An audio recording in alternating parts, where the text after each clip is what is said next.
میرے رسول پاک سید عالم صلی اللہ علیہ وسلم نے فرمایا بنی اسرائیل کے 3 لوگ تھے، نیک آدمی تھے، سفر پہ جا رہے تھے تو بارش تیز آ گئی، صحیح بخاری کی حدیث ہے، تیز بارش آئی، ایک غار میں پناہ لی بارش سے بچنے کے لیے، اچانک طوفان آیا تو ایک پتھر لڑک کر غار کے منہ کے آگے گر گیا، اندھیرا چھا گیا، اندر اندھیرا، طوفان ہے، پریشانی ہے۔ میرے حبیب پاک علیہ السلام فرماتے ہیں جب اندھیرا دم گھٹنے لگا، اندھیرا ہونے لگا، پریشان ہونے لگے، ایک بولا، کہنے لگا اگر زندگی میں کوئی نیک کام کیا ہے تو اس کو یاد کر کے دعا مانگو، اللہ کرے ہم سے کوئی نیک کام ہو جائے۔ جو ہوتے ہیں اس میں بھی ریاکاری ہوتی ہے، اس میں بھی ملاوٹ ہوتی ہے، کوئی نیک کیا ہے تو دعا مانگ لو۔ ایک نے ہاتھ اٹھائے اور دعا کیسے مانگی؟ اللہ اکبر، عرض کرنے لگا اے اللہ تو جانتا ہے میں نے بکریاں رکھی ہیں، میں دودھ دھو کے بیچتا ہوں، میرے بیٹے بھی ہیں، بیٹیاں بھی ہیں، اولاد بھی ہے، اور میرے پاس لوگ دودھ خریدنے بھی آیا کرتے تھے، پر اللہ میرے بوڑھے ماں باپ ہیں، میں نے اپنی زندگی کا طریقہ بنایا ہے جب تک ابا جی دودھ نہیں پیئیں گے کسی کو نہیں ملے گا، جب تک میری بوڑھی ماں کے لبوں سے دودھ نہیں لگے گا کسی کو نہیں ملے گا۔ اے اللہ وہ رات بھی تو جانتا ہوگا جب میں دیر سے آیا، دودھ دھویا تو ماں باپ سو چکے تھے، عرش کے مالک تو بھولا نہیں کرتا، تو بھولنے سے پاک ہے، میرے رب میں دودھ کا پیالہ لے کے ساری رات کھڑا رہا ماں باپ کے سرانے، نہ میں نے دودھ بیچا نہ میں نے بچوں کو دیا، آدھی رات کے بعد ان کی آنکھ کھلی، انہوں نے دودھ پیا، اے اللہ میری اماں بھی مجھ سے بڑی راضی ہوئی، میرا باپ بھی بڑا راضی ہوا، مالک اگر وہ عمل واقعی تجھے قبول ہے تو اس مصیبت سے نجات دے دے۔ میرے نبی پاک علیہ السلام فرماتے اس نے یہ وسیلہ دیکھ کے دعا مانگی تو اللہ نے پتھر سرکا دیا، پہلے روشنی نہیں آ رہی تھی اب روشنی آنی شروع ہو گئی۔ پتہ چلا جو زندگی میں روشنی چاہتا ہے وہ ماں باپ کی نوکری کرے، جو زندگی میں روشنی چاہتا ہے وہ ماں باپ کی بلے شاہ تو آسمانی اڈدیاں پھڑنا ہے، اور جڑا گھر بیٹھا انہوں پھڑیا ہی نہیں، ان کی نوکری کرو روشنی ملے گی۔ دوسرا بولا، اس نے کہا اے اللہ تجھے پتہ ہے میں نے کئی لوگ مزدوری پہ رکھے ہوئے ہیں، ایک شخص مزدوری کرتا تھا تو کچھ کلو کچھ شیر چاول کچھ چاول اس کی مزدوری بنے، مثال دے کے سمجھاتا ہوں، 10,000 کے چاول اس کی مزدوری بن گئے، میں نے اس کو کہا مزدوری لے لے تو وہ ناراض ہو کے چلا گیا ناراض ہو کے، لیکن اے اللہ میں نے اس کا مال کھایا نہیں، میں نے مزدور کا حق رکھا نہیں، اے اللہ میں نے 10,000 علیحدہ کر دیا، وہ چاولوں کی قیمت میں نے علیحدہ کر دی، جب میں کاروبار کرتا تو میں نے اس کا پیسہ انویسٹ کر لیا، پھر اس پیسے سے میں کماتا رہا، ایک وقت آیا کہ زمانے بیت گئے، وہ 10,000 10 لاکھ یا جو سمجھ لے 10 کروڑ ہو گیا، کئی گائیں کئی اونٹ کئی پلاٹ آ گئے، اے اللہ کئی زمانے کے بعد وہ مزدور لوٹا اور کہنے لگا صاحب میں غریب ہو گیا ہوں، تنگ دستی آ گئی ہے، بوڑھا ہو گیا ہوں، وہ میرے پیسے تو دے دیں۔ تم اے اللہ میں بے ایمان نہیں ہوا، ایک رتی برابر بھی میرے دل میں میل نہیں آئی، میں نے کہا یہ اتنی درجن گائیں تیری، یہ اونٹ تیرے، یہ پلاٹ تیرے، وہ کہنے لگا تو مجھ سے مذاق کرتا ہے، میرے تو تھوڑے سے چاول تھے، یوں سمجھ لے 10,000 کر اتنا کچھ، میں نے کہا وہ تیرے پیسے تو ناراض ہو کے چلا گیا، میں نے ڈھونڈا تو ملا نہیں، وہ تیرے پیسے میں نے انویسٹ کیے تو آج یہ سارا سرمایہ اسی کا ہے۔ اللہ وہ بوڑھا مزدور جب اتنی گائیں ملی، اتنے اونٹ ملے، اتنے اسے پلاٹ ملے تو وہ روتا دعائیں دیتا گیا، اے اللہ اگر تجھے میرا وہ عمل قابل قبول ہے تو اس مصیبت سے نجات عطا فرما۔ میرے نبی پاک سید عالم صلی اللہ علیہ وسلم فرماتے پتھر تھوڑا اور ہٹ گیا، اب تیسرا بولا عمل کا وسیلہ دے کے او بھائی کوئی عمل بچا کے رکھ، کچھ کر لے، کچھ زندگی میں اکٹھا کر لے، کوئی تو ایسا عمل ہو جب قیامت آئے تو تو مصیبت سے بچ سکے، تو قبر میں مصیبت سے بچ سکے، تو دنیا میں مصیبت سے بچ سکے۔ میرے رسول پاک سید عالم صلی اللہ علیہ وسلم فرماتے تیسرا بولا، کہنے لگا اے اللہ تو جانتا ہے میں جوان، میں رانا، میں حسین، مجھے عورتیں دعوت دیتی تھی، اپنی طرف مائل کرتی تھیں، لیکن میں کسی پر نہ دیکھتا، بس ایک چچا کی بیٹی پہ میں عاشق ہو گیا، اس کے میں قریب جانے لگا، بلانے لگا، 100 دینار بھی اکٹھے کیے اس کو دینے کے لیے، ایک ایسا وقت آیا کہ وہ راضی بھی ہو گئی، اے اللہ تنہائی بھی آ گئی، یوں سمجھ لو کہ میں جوان بھی، حسین بھی، مالدار بھی، میں چاہوں تو ایک دن میں 4 دفعہ میں بدکاری کر سکتا تھا، اے اللہ ساری خوبیاں تھیں، وہ بی بی میرے پاس آئی، کمرہ تنہائی، کوئی دیکھنے والا نہیں تھا، جب میں اس کے قریب جانے لگا تو وہ عورت کہنے لگی تو رب سے ڈر جا، رب سے ڈر جا، رب سے ڈر جا، اے اللہ طاقت بھی، جوانی بھی، حسن بھی، مال بھی، میں سب کچھ کر سکتا تھا پر تیری لیے. اور اگر مسلمان ہوگا تو کہے گا اے اللہ تیرے رسول کے لیے، اے اللہ مدینے والے چاند کی بات مان کے، اے اللہ آمینہ کے معصوم کی بات مان کے، اے اللہ جناب فاطمہ الزہرا کے ابا کی بات مان کے میں نے اپنے نفس کی خواہش کو کچلا اور کچل کر کے میں نے وہ گناہ نہیں کیا، اس کو آزاد کر دیا. اگر وہ عمل تیری بارگاہ میں قبول ہے تو نجات دے دے. میرے نبی پاک فرماتے ہیں بس دعا ختم ہوئی تو اللہ نے پہاڑ دور پھینک دیا، اللہ نے نجات دے دی. اللہ کرے میری ملت کے جوان کو بھی یہ نیکی نصیب ہو جائے. اللہ کرے ماں باپ کی خدمت کرنے والے بن جائے. اللہ کرے ہم مزدوروں کا حق دینے والے بن جائے. اللہ کرے ہم بے ایمانی دھوکے بازی کو چھوڑ دیں. اگر کوئی ایسا عمل ہوگا تو اللہ دنیا میں بھی نجات دے گا مشکلوں سے، قبر میں بھی اللہ نجات عطا فرمائے گا، قیامت میں بھی اللہ. عمل کا وسیلہ دینا رب کی بارگاہ میں جائز ہے. بولیے اللہ کے ناموں کا وسیلہ دینا جائز ہے. کوئی بھی عبادت اگر خلوص کے ساتھ کی جائے، میرے نبی پاک نے فرمایا فرض نماز پڑھ کے تو جو دعا بھی مانگے گا رب تیری قبول فرما لے گا. فرض نماز پڑھ کے تو دو دعا بھی مانگے گا اللہ تیری. اس کا مطلب ہے اعمال کی برکت سے اللہ دعائیں قبول کرتا ہے. اللہ دعائیں قبول، بس پھر وہی دعا کرتا ہوں اللہ ہمیں خلوص والے عمل کی توفیق عطا فرما. اچھا اگر یہ والا وسیلہ جائز ہے تو بتائیے نبی پاک کا وسیلہ جائز نہیں؟ عمل میں تو کوئی کوتاہی ہو سکتی ہے لیکن حضور کی وجاہت میں کوئی کوتاہی ہو سکتی، نبی پاک کی رحمت میں کوئی کمی ہو سکتی. ادھر سنو ایک پہلو ذرا گہرائی سے، ایک بات عقیدے کی اس کو یاد رکھنا، اللہ کو کوئی بندہ نا مجبور نہیں کر سکتا. کہ ہم نے نبی پاک کو لا کے کھڑا کر دیا ہے تو اللہ مجبور نہیں ہو گیا، یہ سمجھ لیں. اللہ مجبور ہے، ایک مجبور ہوتا ہے ایک پیار ہوتا ہے. ان دونوں چیزوں میں اللہ کو اپنے رسول سے پیار ہے. نبی پاک فرماتے ہیں میں دعا کرنے گیا اے اللہ میری امت پہ قحط نہ آئے. اللہ نے فرمایا حبیب نہیں آئے گا. اے اللہ میری امت کے چہرے نہ بدلیں، گناہ کرے تو مسخ نہ ہو، حبیب نہیں بدلیں گے. حضور فرماتے ہیں میں نے ہاتھ اٹھایا کہ اللہ یہ آپس میں لڑے نہ. توجہ کرنا جملوں پہ، اے اللہ یہ آپس میں لڑے نہ. اللہ یہ بھی کہہ سکتا تھا حبیب یہ نہیں قبول کرنی دعا. اللہ بے نیاز ہے نا، چاہے قبول کرے اور چاہے، توجہ کرو غور کرو بات پہ، اللہ چاہے تو قبول کرے چاہے تو. اے اللہ میری امت لڑے نہ، یہ نہیں فرمایا حبیب قبول نہیں کرتا. اے محبوب یہ دعا مجھ سے مانگ ہی نہ. اے حبیب تو دعا مانگ، تو مانگے میں قبول نہ کروں، یہ ہو نہیں سکتا. اس طرح کر یہ دعا مجھ سے.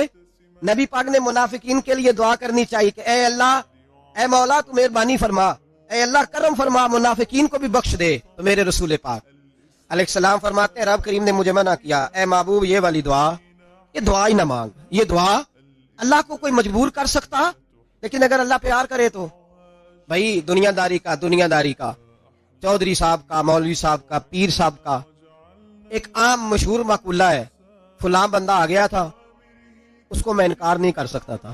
کیوں جی؟ وہ بندوق لے کے آیا تھا، کر دینا تھا انکار. فلاں آدمی آ گیا تھا پھر میں اس کو انکار، فلاں بندے کو ساتھ لے آیا تھا اس کو انکار ہو سکتا؟ کیوں جی؟ دو باتیں ہوتی ہیں، یا پیار بڑا ہے یا عزت بڑی ہے. دو ہی باتیں ہیں، یا میں اس سے پیار بڑا کرتا ہوں یا میں اس کی. اللہ اپنے نبی سے پیار بھی بڑا کرتا ہے اور اپنے نبی کی عزت بھی بڑی فرماتا ہے. بس یہ سمجھ لیں بات. وسیلے کا معنی یہ ہے کہ اللہ اپنے نبی سے پیار کرتا ہے، اپنے محبوب کو اللہ بڑی عزت عطا فرماتا ہے. نبی پاک سید عالم صلی اللہ علیہ وسلم کے وسیلے کا یہ حال تھا کہ صحابہ ہر کام کے لیے دروازہ رسول پہ پہنچ جاتے تھے. پیاس لگی تو حضور کے پاس، بھوک لگی تو نبی پاک کے پاس. حضرت ابو ہریرہ کو حافظہ چاہیے تو نبی پاک کے پاس، کسی کو اولاد کی ضرورت ہے تو وہ رسول پاک کے پاس، کسی کو طاقت کی ضرورت ہے تو وہ بھی نبی پاک کے پاس. ہر آدمی جاتا تھا، انہیں پتا تھا دیتا خدا ہی ہے اور وسیلہ مصطفیٰ دیتا ہے صلی اللہ علیہ. اور حضور نے فرمایا انما انا قاسم، بخاری مسلم ہے، فرمایا میں تو بانٹنے والا ہوں، میں قاسم ہوں، میں قاسم ہوں. واللہ یعطی، ہاں عطا کرنے والا اللہ ہے، میں قاسم ہوں اور دینے والا اللہ ہے. صحابہ ہمیشہ نبی پاک کے واسطے سے دعا مانگتے، انہیں پتا تھا اگر تیرے واسطے سے مانگوں تو کوئی دعا بے اثر نہ ٹھہرے. ترمذی شریف، ابن ماجہ، دیگر تمام کتب میں امام احمد نے اپنی مسند میں نقل کیا. حضرت عثمان ابن حنیف کہتے ہیں میں نبی پاک کے پاس بیٹھا تھا تو ایک نابینا صحابی آئے، عرض کرنے لگے یا رسول اللہ صلی اللہ علیہ وسلم میں نابینا ہوں، میرے لیے دعا کریں اللہ مجھے آنکھیں عطا فرمائے. دعا کریں. اب حضور نے پتہ کیا کہا؟ نبی پاک نے فرمایا دو باتیں ہیں، یا تو صبر کر لے یا میں دعا کر دیتا ہوں. صبر کرے گا تو اللہ جنت دے گا، یا تو صبر کر لے یا میں. صحابی بڑے پیارے تھے، کہنے لگے یا رسول اللہ جنت تو اللہ اپنے فضل سے دے گا ہی، میں نے نہیں صبر کرنا، مجھے آنکھیں چاہیے. اور پھر یہاں آ کے صبر کروں، این خزانے کے پاس جا کے صبر کروں؟ حضور میں نہیں صبر کرتا، آپ دعا کریں. تو نبی پاک نے دعا سکھائی، فرمایا 2 نفل پڑھ جا کے اور 2 نفل پڑھ کے میرے وسیلے سے دعا کر. کیا کر؟ اللہ سے کہہ کہ اللہ میں تیرے پاس تیرے رسول کا وسیلہ لے کے آیا ہوں. اور پھر کہنا یا محمد انی توجہت الیک، کہنا ہے محمد صلی اللہ علیہ وسلم میں آپ کے وسیلے سے اللہ کی بارگاہ میں حاضر ہوں. اور پھر اللہ سے کہنا کہ اے اللہ تو اپنے نبی کی سفارش میرے حق میں قبول فرما. کون سکھا رہا ہے؟ بولیے کس کو؟ بولیے. کہا جا میرے وسیلے سے جا کے دعا کر. حضرت عثمان کہتے ہیں وہ چلے گئے، 2 نفل پڑھے، حضور کے وسیلے سے دعا مانگی. فرماتے ہیں وہ چلے گئے پر ہم کوئی نہیں گئے. آپ کیوں نہیں گئے؟ تو صحابہ کا نظریہ بتاتا ہے کہ وہ گئے اس لیے نہیں کہ ہم حضور کا معجزہ دیکھ کے ہی جائیں گے. کہتے ہیں ہم گئے نہیں. تھوڑی دیر گزری تو وہ صحابی جو اندھے گئے تھے جب واپس آئے ہیں تو اللہ نے انہیں آنکھیں عطا فرما دی. گئے تھے تو نابینا تھے، آئے تو بینا ہے. میرے نبی پاک صلی اللہ علیہ وسلم کا توسل حضور کا وسیلہ خود حضور نے سکھایا ہے، خود نبی پاک نے. اور صحابہ کرام علیہم رضوان اس مزاج پر پورے عامل تھے. حضرت عمر فاروق صحابہ میں ایک دانشور شخصیت کا نام ہے، علم کے لحاظ سے، عمل کے لحاظ سے، بصیرت کے لحاظ سے، تقوی کے لحاظ، ایک بڑی انفرادی اور منفرد شخصیت ہے. حضرت عمر کے زمانے میں قحط پڑ گیا، بارش نہیں ہوتی، حالات بڑے دگرگوں ہیں، پریشانی ہے. لوگ سیدنا فاروق اعظم سے پوچھتے ہیں حضور اب کیا بنے گا؟ جو میں نے پہلے حدیث آپ کی خدمت میں عرض کی وہ ترمذی اور ابن ماجہ سے، اب جو حضرت عمر کی روایت عرض کر رہا ہوں یہ صحیح بخاری میں موجود ہے. حضرت عمر فاروق رضی اللہ تعالیٰ عنہ کا زمانہ مبارکہ، قلت آ گئی، قحط آ گیا، بارش شدید ہے، صحابہ پریشان ہے. جناب عمر فاروق رضی اللہ تعالیٰ عنہ سے کہتے ہیں حضور کرنا کیا ہے؟ حضرت عمر پہلے تو خاموش رہے، پھر حضور کے چچا جناب عباس کو بلایا، کوئی بات نہیں کی. جناب عباس کا بازو پکڑا اور کھلے میدان میں لے گئے. حضرت عمر دعا کرتے ہیں اور پوری امت کو دعا کا طریقہ بتلاتے ہیں. حضرت عمر کہتے ہیں اگر قبول کرانی ہے تو یہ طریقہ اختیار کرو، اگر اللہ کی بارگاہ میں دعاؤں کو مستجاب کرانا ہے تو یہ رنگ ہے جو امت مسلمہ کو میں سکھا رہا ہوں. حضرت عمر نے جناب سیدنا عباس رضی اللہ تعالیٰ عنہ کو کھڑا کیا سامنے اور دعا فرمائی، اللہم انا نتوسل الیک بنبیک، اے اللہ ہم تیری بارگاہ میں تیرے نبی کے وسیلے سے دعا کرتے ہیں، فتسقینا، ہمیں بارش عطا فرما. ہمیں کس کے وسیلے سے؟ حضور. اور پھر کہا اللہم انا نتوسلک بام نبیک، اے اللہ ہم نے اپنے نبی کے چچا کے وسیلے سے بارش عطا فرما. اے اللہ ہمیں اپنے رسول کے چچا کے وسیلے سے، حضرت عباس کے وسیلے سے بارش دے. صحابہ کہتے ہیں جب ہم گئے تھے دعا مانگنے تو خشک سالی تھی، اور جب گھروں کو آ رہے تھے تو ہمارے کپڑے بارش سے بھیگ چکے تھے. اللہ نے بارش عطا کس کے وسیلے سے؟ حضرت عباس. اچھا یہ بات یہاں قابل غور ہے، حضرت عمر کے وسیلے سے بھی دعا ہو سکتی ہے، دعا سیدنا عمر فاروق کے وسیلے سے بھی.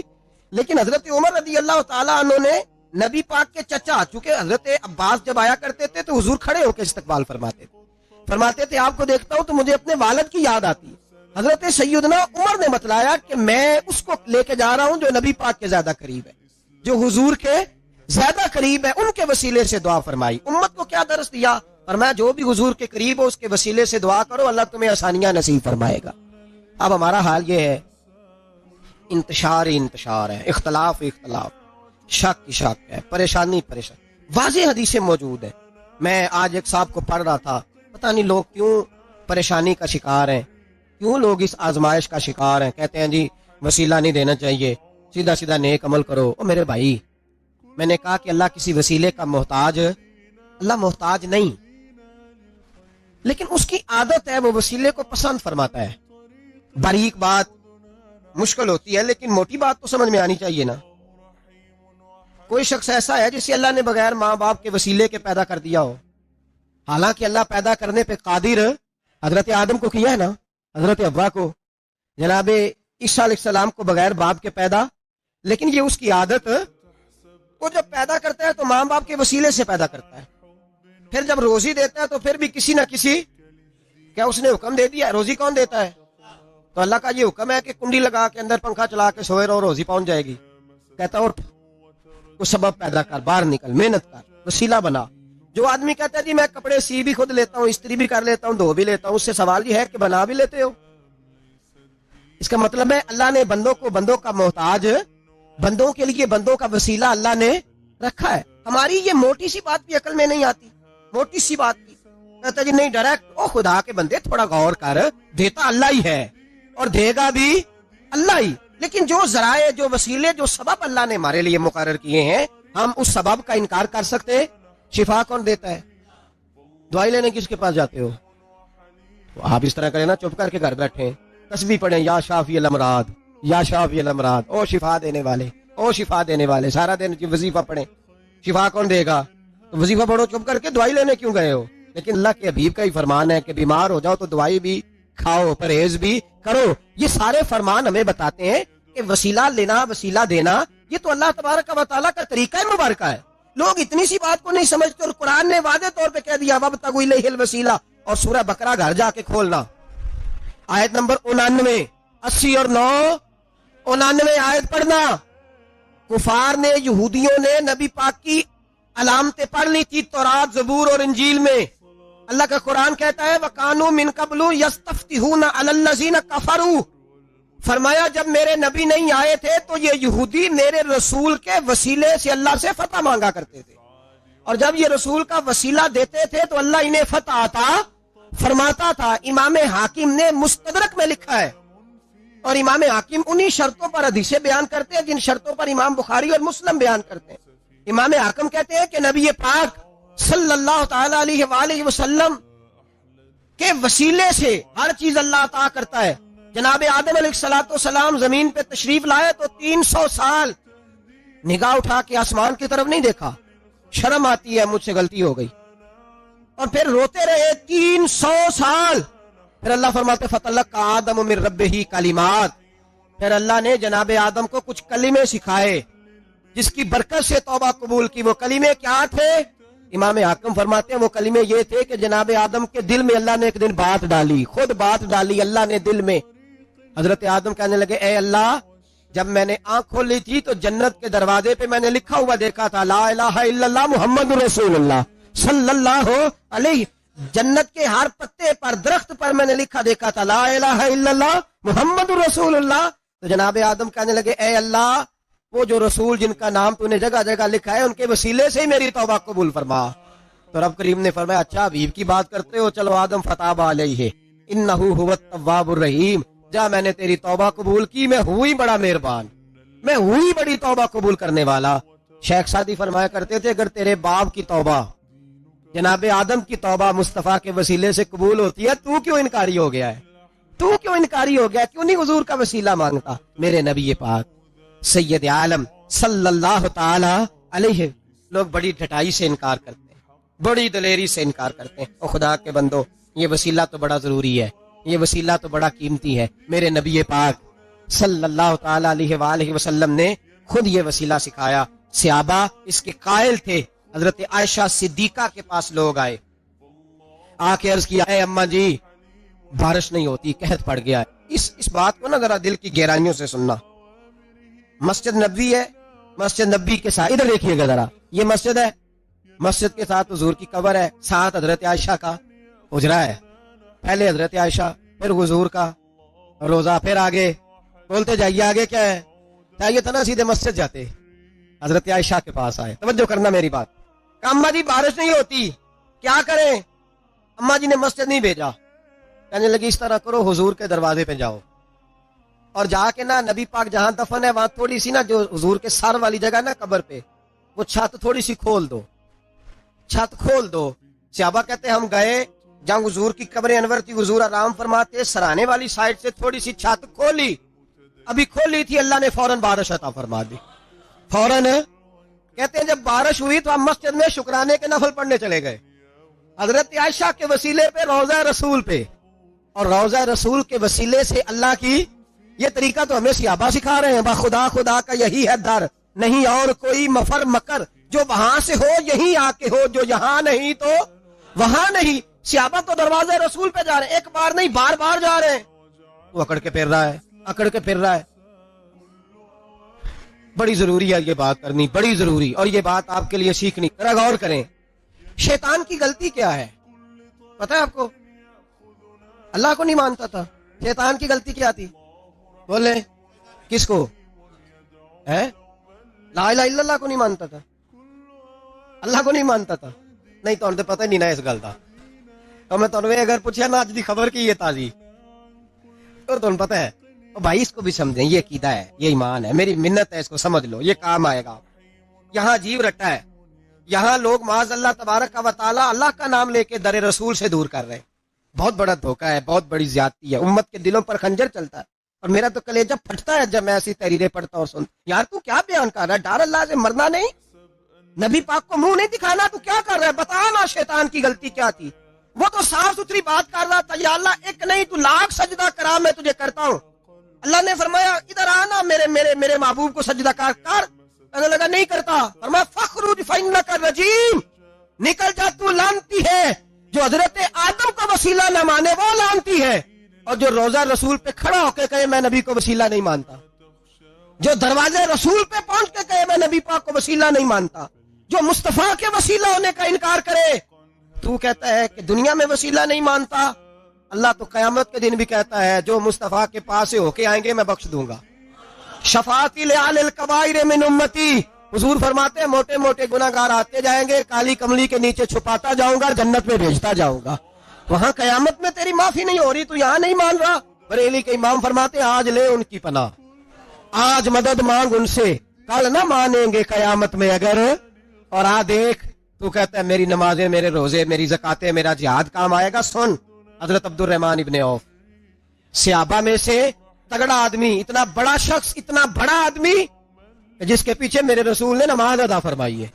اتنا بڑا شخص ہر جہاد میں سب سے پہلے, سب سے امیر تھے, صدقات خیرات بڑھ بڑھ کے دیتے تھے, ساری نیکیاں. ایک بی بی نبی پاک کے لیے قمیض بنا کے لائی, ایک حدیث یہ ہے, یہ بخاری مسلم ہے, ایک حدیث یہ ہے کہ چادر بنا کے لائی, چادر بنا کے لائی, بڑے اچھے نظر نکالے, دروازہ رسول پہ آئی, حضور میری قبول کر لے. نبی پاک نے چادر اوڑی, اگرچہ ان کا نام شارحین نے لکھا ہے, صحیح حدیث میں صرف ایک صحابی کے لفظ ہے. شارحین کہتے ہیں کہ وہ عبد الرحمن ابن عوف تھے. چلو یار کوئی اور بھی تھے تو صحابی تو تھے نا, صحابی سے زیادہ تو نیک عمل ہم نہیں نہ کر سکتے. وہ صحابی تھے یا حضرت عبد الرحمن ابن عوف تھے. آئے, آ کے کہنے لگے یا رسول اللہ بڑی پیاری لگ رہی ہے آپ کو چادر. حضور بنانے والے نے تو بڑی بنائی تھی, پر جب آپ پہ آئی ہے پھر تو نور علی نور ہی ہو گئی ہے. حضور بڑی پیاری, کیا بات ہے, کیا بات ہے. مکھ چند بدر شاہ شانی ہے, متھے چمک دی لاٹ نورانی ہے, کالی زلف تے اکھ مستانی ہے, مخمور اکھی ہیں مد بھریاں. سبحان اللہ, سبحان اللہ, سبحان اللہ. ما اجمل کا, ما اکمل کا. اور جو آخر میں بات کی وہ بڑی بڑی منفرد ہے. کتھے مہرے علی تے کتھے تیری سنا, مشتاق اکھی کتھے جاڑیاں.